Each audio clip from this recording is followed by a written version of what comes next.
கர்த்தருடைய பரிசுத்த நாமத்திற்கு மகிமை உண்டாவதாக. இந்த காலவேளையில் உங்கள் அனைவரையும் ஆண்டவராகிய இயேசு கிறிஸ்துவின் இன்ப நாமத்தில் உங்களை அன்போடு வாழ்த்தி வரவேற்கிறேன். விண்குறிகள் வாயிலாக இந்த நாளிலே சந்திப்பதிலே மிகுந்த மகிழ்ச்சி அடைகிறேன்.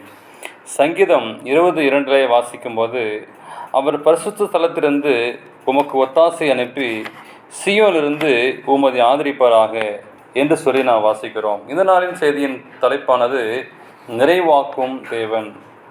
மாபெரும் ஆங்கில பிரசங்கியார் சார்ல்ஸ் ஸ்பெர்ஜன் தன் தாத்தாவின் வாழ்வில் நடந்த அற்புதங்களை பிரசங்களில் குறிப்பிடுவதுண்டு.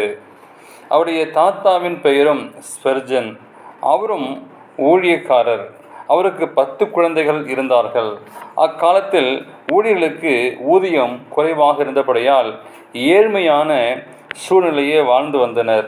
இப்படி இருக்க அவர்களை வளர்த்து வந்த ஒரே பசு திடீரென மரித்து போனது.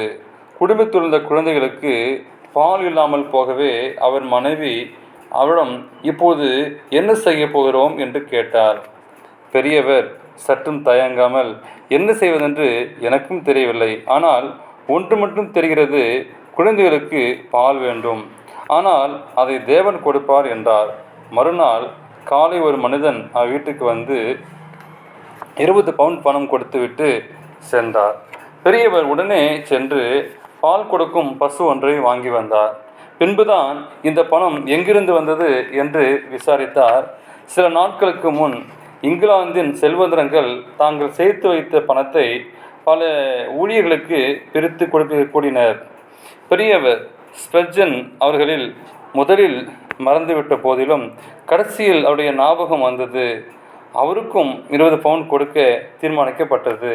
அந்த பணம் குறிப்பிட்ட நேரத்தில் கிடைக்க பெற்று அவருடைய குறைகள் தீர்க்கப்பட்டது. தேவனுடைய திட்டங்களில் அவசரமோ தாமதமோ ஏற்படுவதில்லை என்று எலன் ஒயிட் அவர்கள் எழுதுகிறார்கள். நிறைவு செய்ய தேவக்கரம் குறிப்பிட்ட நேரத்தில் கிரியை செய்யும். நாம் பதட்டமோ பயமோ அடையாமல், அதே எண்ணங்களை வெளிப்படுத்தாமல் கர்த்தருக்காக காத்திருத்தல் அவசியம்.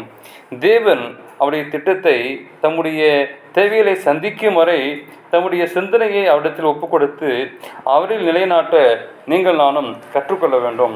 அதனால் நாம் தேவனை ஆழமாய் அறிந்து அனுபவிக்கலாம். எனவே தேவனுக்கு அன்பான விசுவாச பிள்ளைகளே, என் தேவன் தம்முடைய ஐஸ்வர்யத்தின்படி உங்களை குறைவையெல்லாம் கிறிஸ்து இயேசுவுக்குள் மகிமையிலே நிறைவாக்குவார் என்று சொல்லி அப்போஸ்தலனாகிய பவுல் பிலிப்பியர் 4:19 எழுதுகிறார்.